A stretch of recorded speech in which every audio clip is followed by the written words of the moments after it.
Welcome back to Where Do We Go From Here with Scott Catello.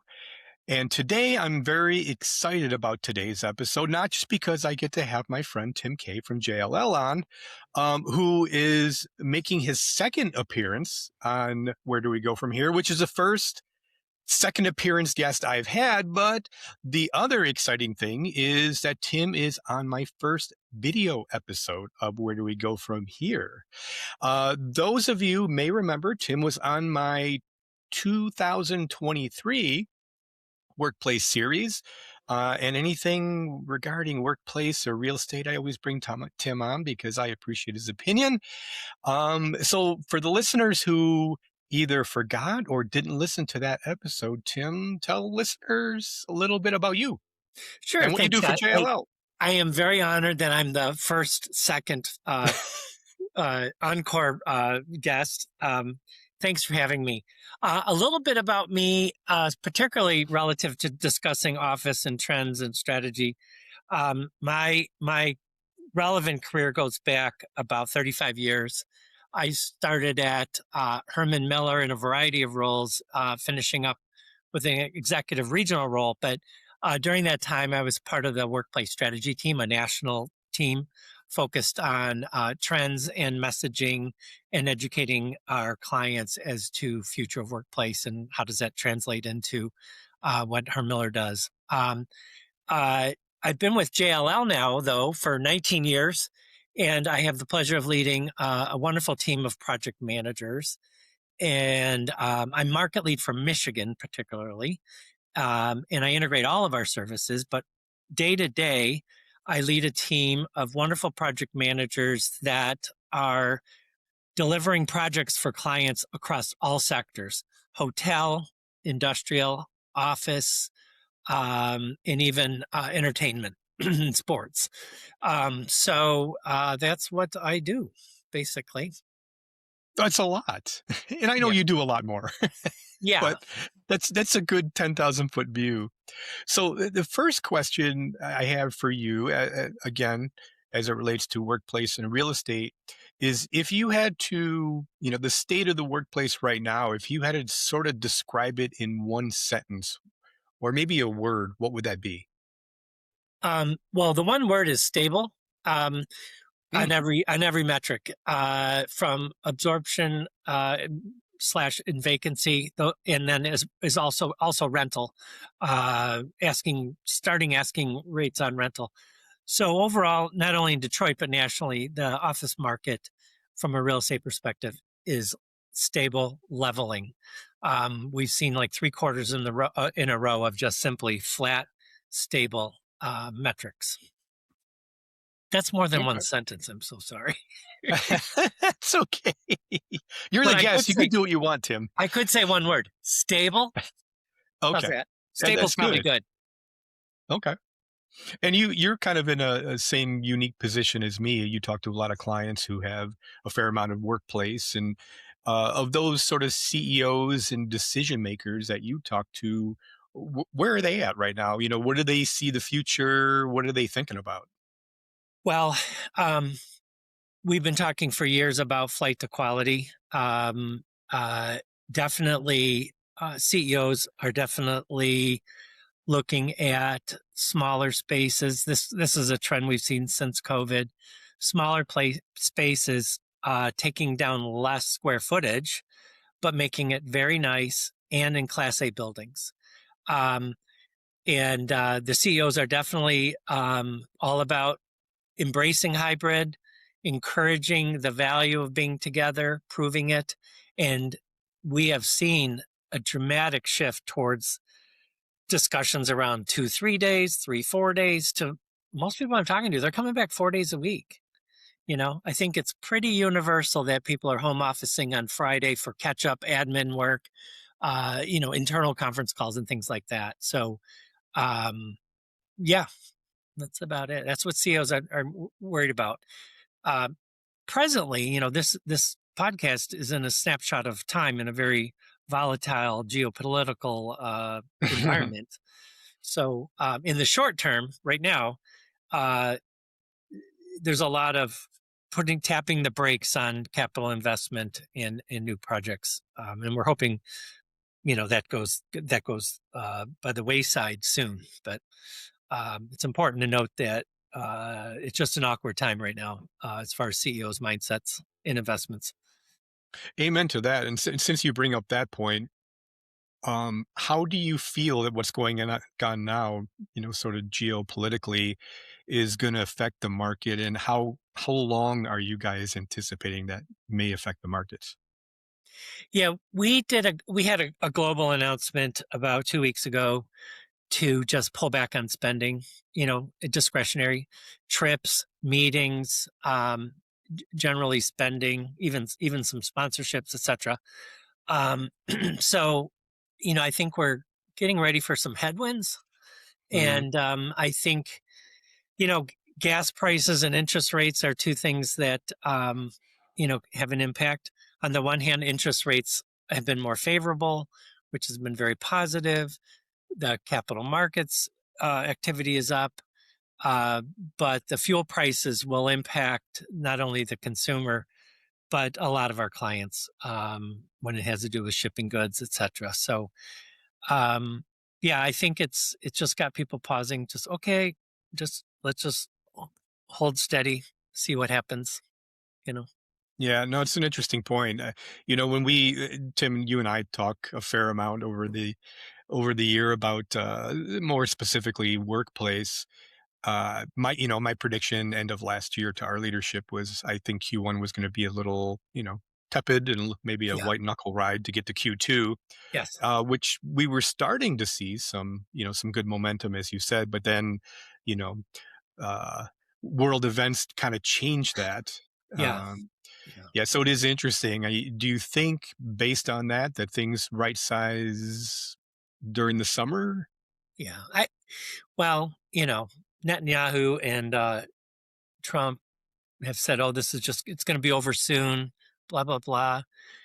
I think if that's true, we'll see a rebound into the late second quarter, probably. In that pent up sort of demand and activity will reengage. So let's just Right. hope. Yeah. And, I was a little surprised a day or two ago that the Fed kept the rate as it was. They didn't move it at all, which Yeah. was that a bit of a surprise for you? I Yeah. was I a thought little they'd, surprised I by thought that. they'd bring it down a couple basis points, Yeah. um, but the trend was there. Getting financing on new deals have been more favorable. And I can talk about capital markets, later on, but, Okay. um, yeah. So Yeah. we'll see. We'll see. Okay. So given where we're at, we're in Michigan, and that's kind of the sandbox that we mostly play in. The auto companies are bringing back people, in some cases, full time. Yep. Do you think in the workplace side that's going to be a pendulum swing or a nudge to other companies? Well, for years since, you know, COVID recovery, the big corporates have really set the pace on the messaging, right? Um, some going full blown, get back to the office full time. In Detroit, GM flipped and flopped a couple times on 3 days, and they were really worried about turnover. But the message is, hey everyone, I think we've proven that being together in an office has tons of benefits for the company, our clients, and each other. And in the last podcast, we talked about propagating culture, learning, mentorships, younger folks learning from the more experienced people in an office setting. Um, so, very key. The mandating of full time, no, not seeing it. But a heavy hybrid, meaning I should say heavy occupancy in a hybrid model. 4 days in the office, 1 day home office is becoming more common. Some corporates are still flexing, but they're expecting 3 days, minimum 3 days. But people are very productive overall in that model, but they're most productive when in the office. That's research fact based. You get more done in an office setting.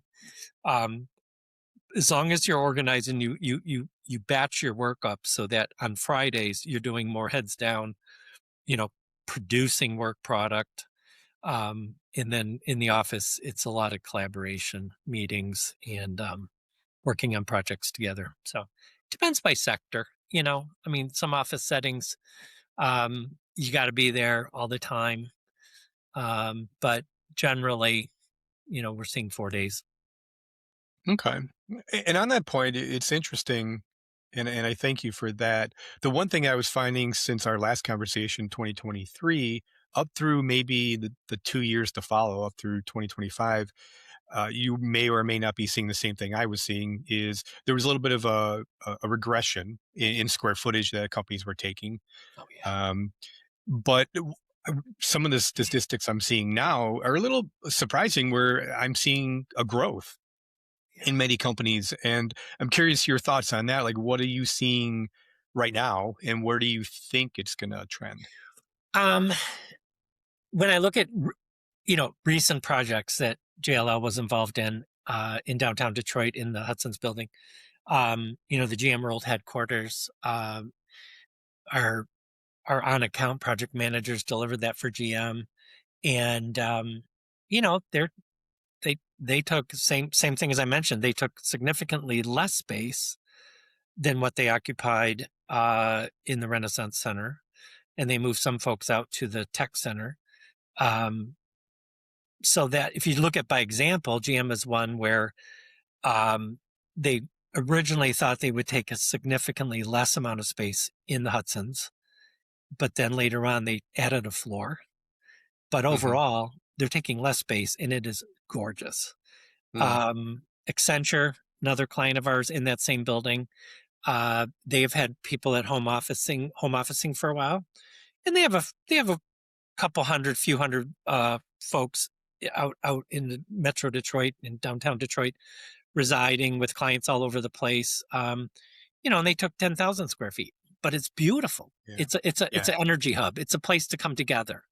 So you're experimenting. Another,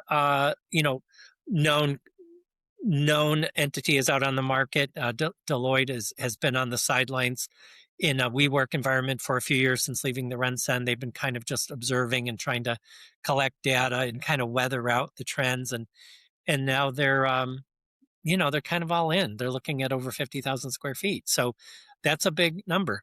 So I don't think there's a hard and fast. Um, but if you look at, examples, generally speaking, I'm seeing uh, migration to the urban core, uh, kind of a walkable environment for people in the office, making the office stunning and taking a little less space. But this is a design conundrum where you have to design for flex and surge, right? Yeah. You're not going to have as many dedicated workplaces. You'll have a lot more drop in, unassigned spaces. So yeah, I don't know. If you look at do two companies make a trend? I don't know. In your experience may be a little different than mine, but I'm talking about recent project activity and insight selection activity. Yeah. No, it's interesting. The projects we're doing, it's very client dependent. Yeah, We're doing a lot of smaller office spaces, like you say, on the mid and smaller size. That it really is amenity driven. Uh, but to your point, it is a challenge sometimes because the larger floor plates, we're like, well, we're remote, but we still want to have a space to do our town halls and those sort of things. And but a lot of it is, to your point, they're leaving, class A minus or class B and going to class A with a lot of amenities to sort of, wrangle back those people. yeah, yeah. I think for years we will do these asset repositioning studies for owners of office buildings, and they say, what can we do to attract more tenants and bring our rental rate up, or asking rental rate? Or can we reposition this office building from a B plus to an A, et cetera? And we'll do all the studies. And, a long time ago, not too many years ago, we got to have a daycare center. We have to have a workout facility. Not anymore. Yeah.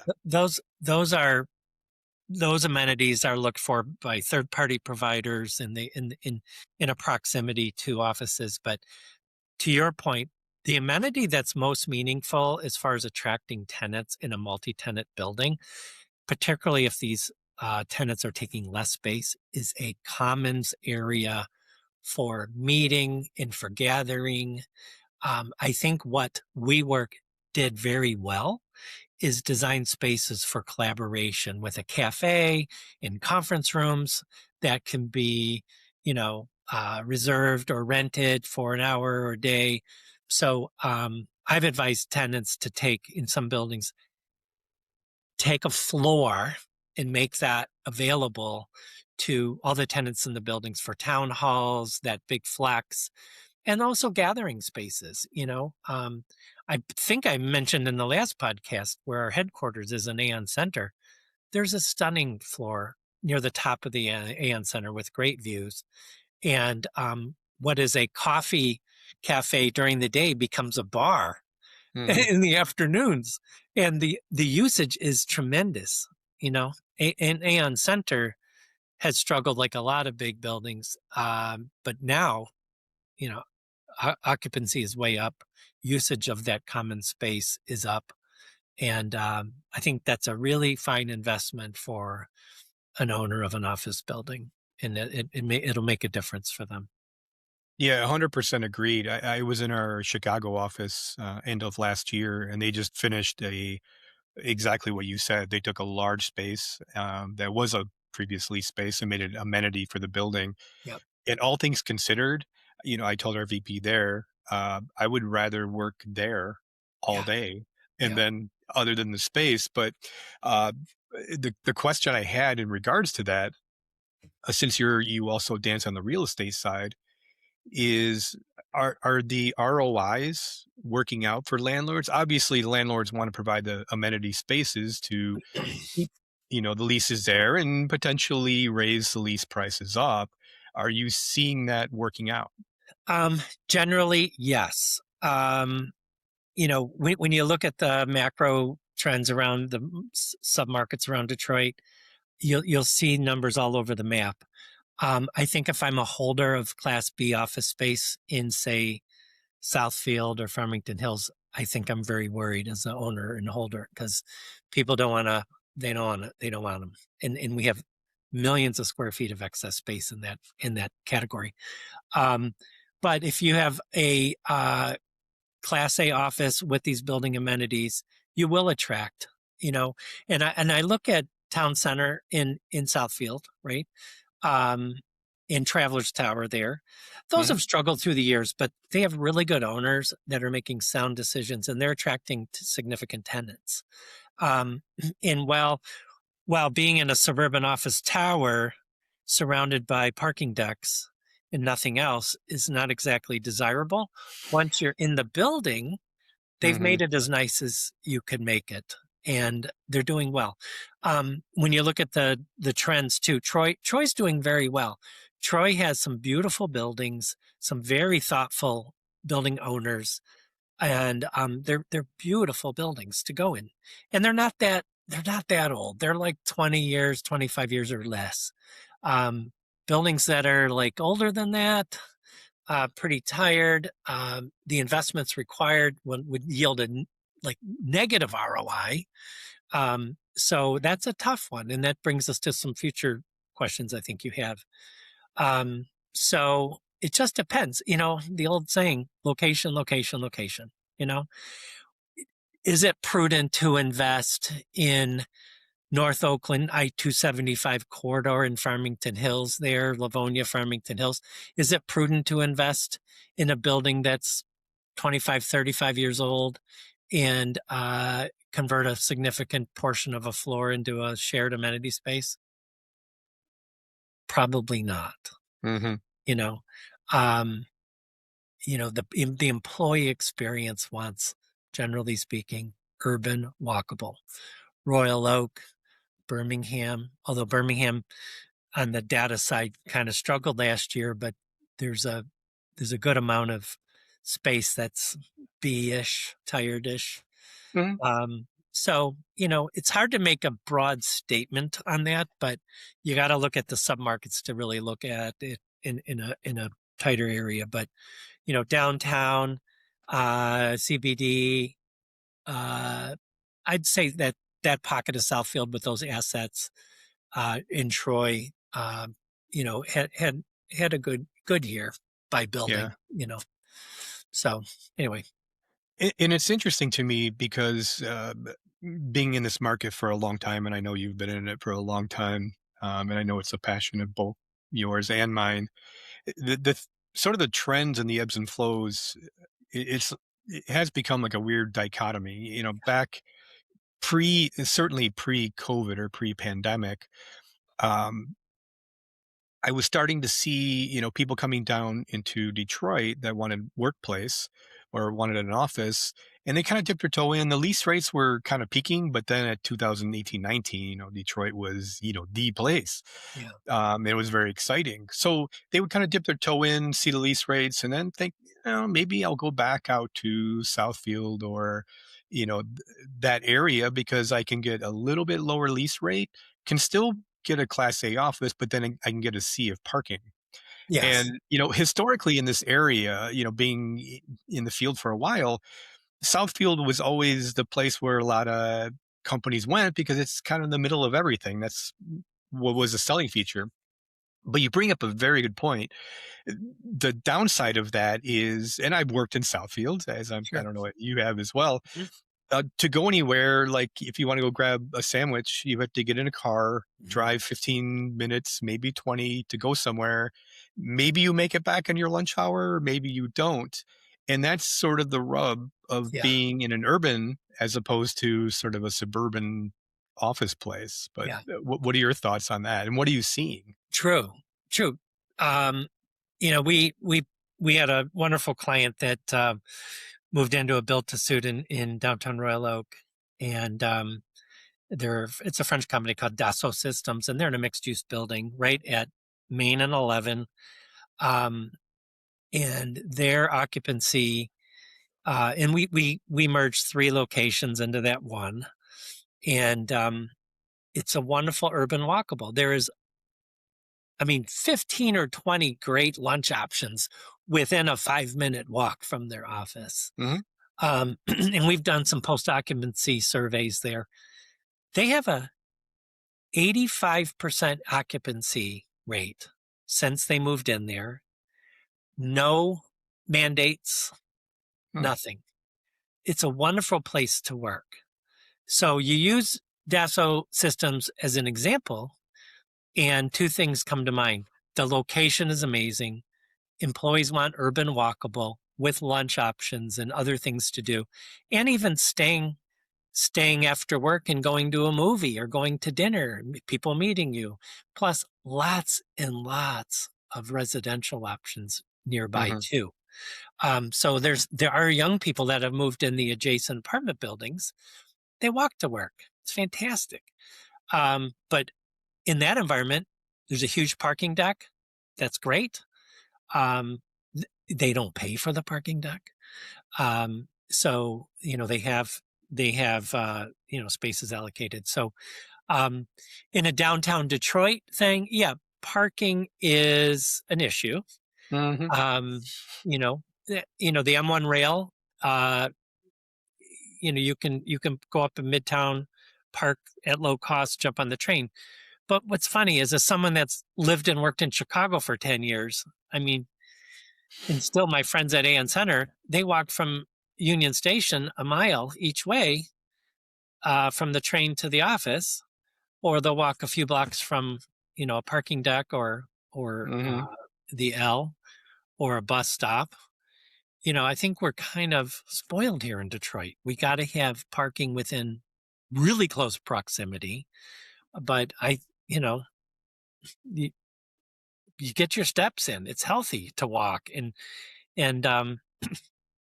my teammates that hoof it from Union Station to AN Center, even when it's 10 degrees, they're in great shape. Yeah. So anyway, so it's really a matter of people knowing that a little bit of a walk is from a parking space to the office. That's okay. That's normal. Look at other big cities, other urban environments. It's a trade off. So Yeah. I hope that answers the question. But Yeah, but it that's brings up another question. yeah, Um, so do you think, like in our area, Tim, do you yeah, think it's a cultural thing? Because we've always been a car town. yes, People here, they want to jump in a car and go somewhere. And I yeah, always say yeah, that's kind of why the mass transit never really has worked here because it's a car town. It's owned by yeah, the big three and always yeah. has been. And but what are your thoughts on that? Oh, without a doubt. Yeah. People want their own environment, tuning to, excuse me, whatever radio station they want, turn the heat up, turn the air. I mean, yeah, it's cultural. Being on mass transit, being on a bus, just not desirable. Um, where, you know, when I lived in Chicago, I got on the 151 Sheridan every day. I didn't even own a car, for a long time, and it was just fine. It was like part of the thing. So, um, yeah, it is. It's an issue. Um, but I think it's definitely part of the history and the culture here. Yeah. Okay. So I'm going to switch gears here and get a Sure. little economics with you.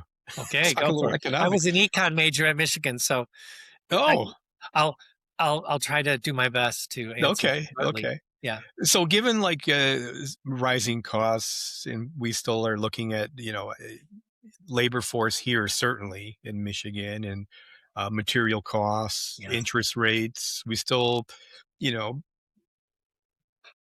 dealing with tariffs a little bit, not a Yeah. ton, but a little bit. Those sort of economic pressures, how are you feeling that it's going to affect this particular market workplace? Yes. Well, I can tell you this, fact-based, macroeconomic, the starts on new construction in office sector are down to almost zero. Okay. Yeah. Um, if you look at the newer inventory of Class A, Hudson's, if you look at the Olympia buildings on Henry Street around Little Caesars Arena, those buildings were built at current costs, right? Really significant cost per square foot to build these buildings. So, therefore, for an investor's pro forma to make sense, you have to have starting rental rates that are literally double or more than double of what the rest of the market is doing. So it's all about at what point in time does your cost basis come into play with an investment pro forma that works. And Hmm. I'll give you the numbers. In the average up and down the street in Detroit is in the low 20s per square foot, right? Um, and in some of these newer buildings, it's like upper 40s, low 50s, even as high as 55. Mm. Now, the big corporates, the big companies that are national and global, they're used to rental rates in the big markets in the 70 and up range, right? So they come to Detroit and they go, "Oh, that's not bad. $50. Great." For a building that is something that our people are accustomed to, our image, our branding, Class A, sign on the building, you know. So it all has to do with how much did it cost to build the building at that snapshot in time. And that includes everything. That includes the financing, construction costs, operating costs. Of course, new buildings operating costs are smartly built, Yeah. and fine architects like you are bringing buildings out of the ground at a very, very energy efficient, whether they're LEED or not. They're still Mhm. generally designed and engineered at a LEED to LEED silver. So, these buildings are as low operating cost as they can be, and some are actually on the trajectory towards net zero in CBD Detroit. Right. So anyway, yeah, that's it. Okay. Well, that's interesting. And I'm going to ask you to look in your crystal ball, as I think I did last time, Sure. to see how you anticipate leasing rates are going to be, uh, maybe throughout 2026. And you can dip into the future if you want. And Yeah. what do you think landlords are looking for? Well, landlords are looking for really good credit rated tenants. That's the holy grail. Um, when they go to the banks, a lot of them are really worried about their um, payments being coming due. Um, so they're looking for attraction of good tenant rated, I mean, should say good um, uh, rated clients or tenants, uh, and how that translates into the trend on rental rates, starting asking rates, probably pretty steady based on what we're seeing on the trends. The trick for some landlords is funding TI allowances. Hmm, I think that's a key factor is you look at what's your asking rate and what's your incentives to get the deal done as far as tenant improvement allowance. That's you have to finance that. So that has to do with interest rates. It has a lot to do with what's the profile of the tenants in the building. If you have a building of really good credit rated tenants that you know are going to pay their rents on time, then their financial institutions are a little happier about funding TI. That's overall. I don't think you're going to see a big over 26, 27. When I look at the office deal flow in the pipeline, it's going to be steady. I don't think, with the outliers like Hudson's in the Olympia development, District Detroit assets that are newer and stunning, you got to kind of take those out of the calculus, and right. you have to take the B, C, 8 million square feet of things of office space that people generally aren't attracted to. You got to take those out. So I think the rest of it, which is the core, will be steady. And I think you'll continue to see a movement towards concentrating the urban core in Detroit. The Renaissance Center, the GM move, seeing that all over the country. It's like, okay, Yeah. let's circle the wagons and have a higher energized urban core and then try to plan for the rest, including the future of the Renson. And on that topic, I know for some years now, it's been a very volatile sort of sector for landlords and building owners, because I know a lot of them are still kind of underwater. They are, Are yeah. you still seeing that, and what do you think they're going to do? Uh, it's very frightening for large holders. Default rates are up. Um, there's been a real rush to refinance and also to look at how to reposition the asset. We talked about that on the last time we Yeah. met on this podcast. Is these conversion studies to apartments? You and I've done those a lot. Hmm. Does that pencil? So there's been some successful conversions.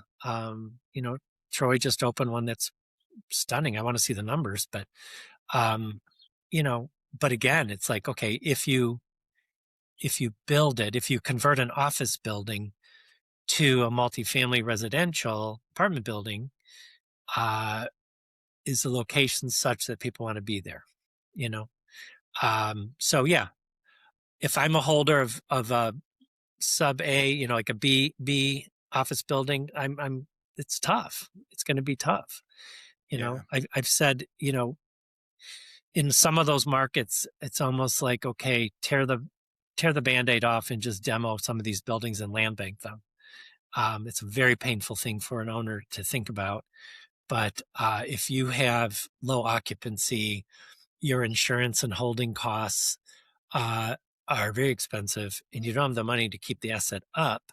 So, it continues to decline. And then, of course, your renewal rates go down because the tenant Hmm. experience goes down because the building's not operating very well.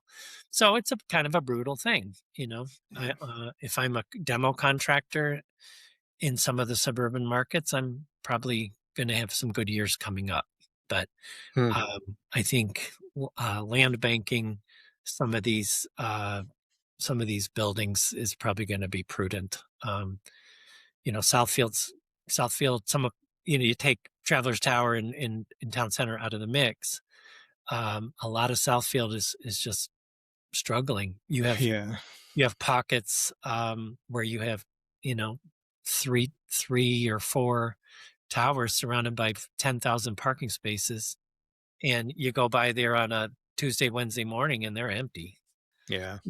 I mean, it's yeah. So we'll see, but there's owners that have surprised me.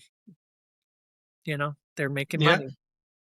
And it's interesting you brought up the adaptive reuse. We did talk about that last time, and Yeah, um, I'll kind of reinvestigate that subject. Is it sort of peaked? I mean, a lot of the what I'm seeing, a lot of the office buildings have been rehabbed, and it seems like that sort of adaptation is almost peaked at this point. But what are you seeing? same, same. Yeah, The requests for studies way down. yeah, It was a panic by these holders. Like, what do we do? And we talked last time about oddball stuff like vertical farming and things like that. But yeah. most of the conversion conversations have to do with, can it be hotel? Can it be a combination?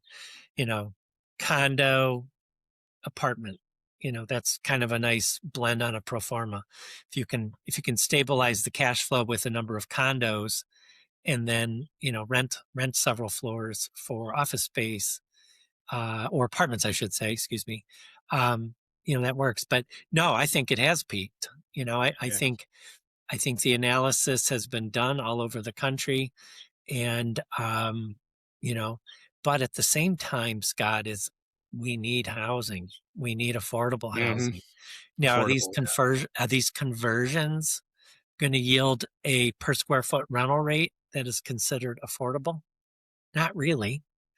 There's incentives for an owner doing a conversion to allocate some of those, a certain percentage of the building to affordable, and they'll get some incentives for it.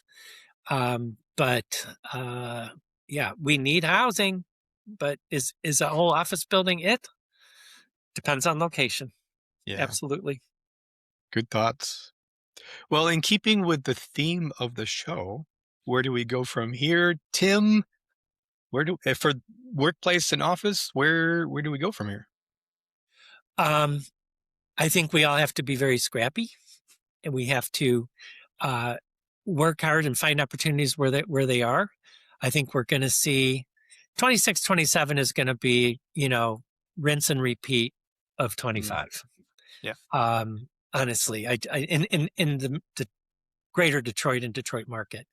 Um, yeah, I think it's steady, and people in our business, professional services and everything else. You know, we're a very scrappy culture in Detroit. We work hard. We find business that's maybe non-traditional from an architecture side, from a project management side, and the consultants and all of the FF&E providers. We're just working hard, and the business profile's changing and different, and smaller, and and hopefully a more of a volume of smaller. But I think where do we go from here? Just keep waving the banner, educating our clients, bringing good research to them, and showing by example what good design can do to attract people to the office. So I think in your industry, leading with thoughts and ideas and research and examples and great design is going to carry the day in getting folks to move and provide their folks a great place to work. And so, yeah, I'm an optimist. I think it's going to be fine. It's just going to look a little different than 10 years ago. And but the good thing on all of this, the overriding or overarching positive trend, is that the office is back. It's important, and corporates and employees get it. And it is valuable to be together. So, where there was a lot of hesitation and flipping and flapping as we came out of COVID, right now there's no doubt, there's no argument that being together in an office setting has values to the employee, the company, and their customers. So yeah, I think the where do we go from here? It's positive. Keep grinding, and we'll see a good day. Music to my ears, Tim. And Good. speaking of that, in the Yeah. last episode you and I had, I asked you if you remember for your favorite bands and songs, but I'm not going to do that this time. I'm going to Okay. switch it up. So now I'm going to have a little speed round with you. Okay. Go. Oh my God. Let's see if I can. So let's, This is like if you're on Jeopardy, right? You're like it is, you push the button and then your mind freezes up.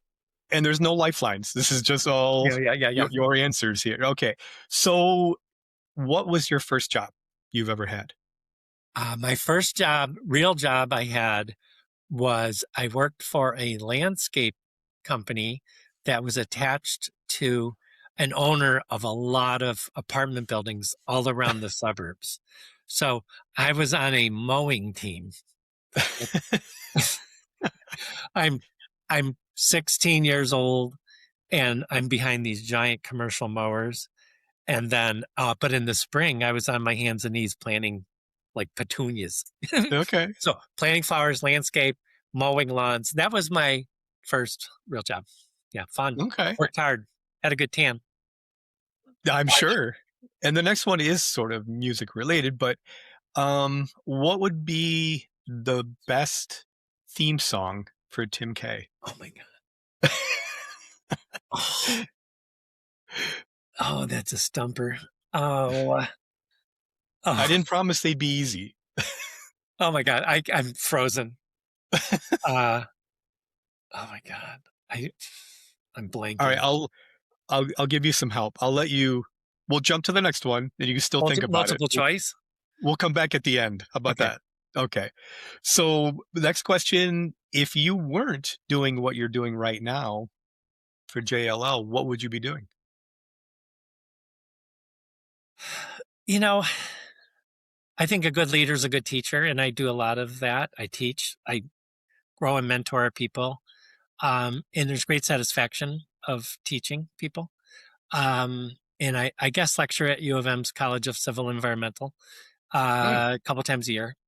It's more of a guest chat, frankly. It sounds a little highbrow, but I chat with the students. I love it. I love sharing what I know with young people. And I enjoy mentoring young people. Friends of mine's kids ask me for coffee and give them advice and look at their resumes. So, yeah, probably overall, being a teacher would have been a path I would have really gotten a lot of satisfaction of. So, um, you know, I kind of get that through some of the things I do I in could totally see that. in my Yeah. job. Yeah. So last second question, because we may come back to the song one, but what is a completely useless skill that you're weirdly proud of having? Okay. I fancy myself a bit of a historian. And I'm a collector of useless nickel knowledge, I call it. I tell people I'll have like $1.50 in nickel knowledge in my pocket at all times. And so useless knowledge, often historical or anecdotal. People are always like, God, how do you know that? How do you remember that? So it's pretty useless. And in a really rare circumstance, it's actually somewhat impressive. Where someone will say, okay, here's an example. One of my teammates was going to with a bunch. She was going to the Red Wings game against the Montreal Canadiens, right? So I said, "Ooh, well, impress your girlfriends by knowing what the original name was and what is now the nickname of the Montreal Canadiens hockey team." And she's like, "Well, oh," and I said, "The Habs, HABS." Which comes from French, "La Habitants," which means basically the home team, right? Um, so I threw that out there, and her eyes were rolling like that is completely useless knowledge. And do I think she actually shared that with her girlfriends to impress them? Absolutely not. Those are the things that is scary. Ask me what I had for lunch yesterday. I don't know. Yeah. I can tell you I had a salad, but useless nickel knowledge trivia that's it, if that's a skill. Yeah, Well, it is a skill. I may use you as a phone a friend in the future.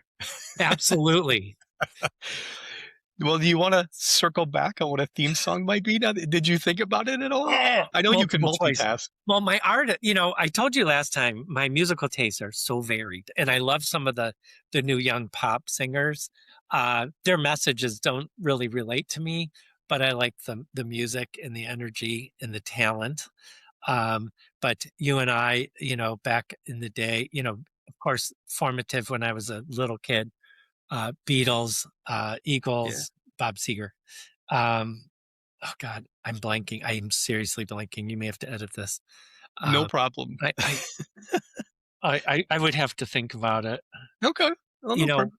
You can always I get back. Tim, I can't thank you enough, as always, for being a guest and my second guest, yeah. on Where Do We Go From Here with Scott Catello. Well, Any last words for the listeners? just thank you for having me. I hope this Yeah. was helpful, informative, uh, maybe a little entertaining.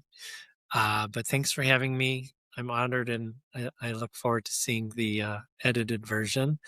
And I will get back to you on my musical selection theme song for who I am as a person. Awesome. I appreciate it, Tim. Thank you. Yeah. Thank you, bud. See you. Bye.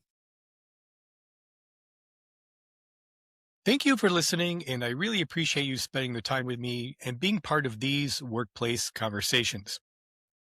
If I had to drill this episode down into three general takeaways, here's where I land. Number one, stability is the story. Despite everything going on globally, the workplace market isn't collapsing, it's leveling. It's, in a word, steady. And in some ways, that stability gives us a foundation to actually be more intentional about what comes next. Number two, less space is better space. Companies are shrinking footprints, but investing more into experience, design, amenities, and environments that actually give people a reason to come in. The office isn't dead, it's merely still evolving. And number three, yes, the office still does matter. This idea that being together has value, that's no longer up for debate. The conversation now is how we come together, not if we do. And I think that's a bit of the theme I'm finding for this series. So, where do we go from here? Well, in our next episode, I'm sitting down with Jennifer Janis from Pop House, and we're going to push this conversation even further, looking at workplace through a slightly different lens, thinking about brand, experience, design, and still what the future of space could really become. If you've been following along, you're not going to want to miss this next one.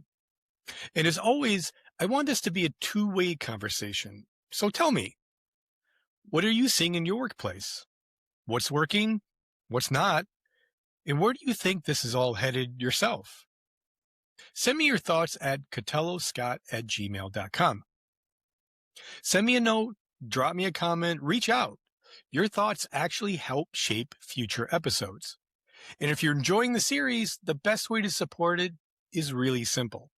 Share it with someone, leave a review, or just keep coming back and being part of the audience, as this podcast can be heard on your favorite platforms such as Apple, Spotify, and YouTube. Till next time.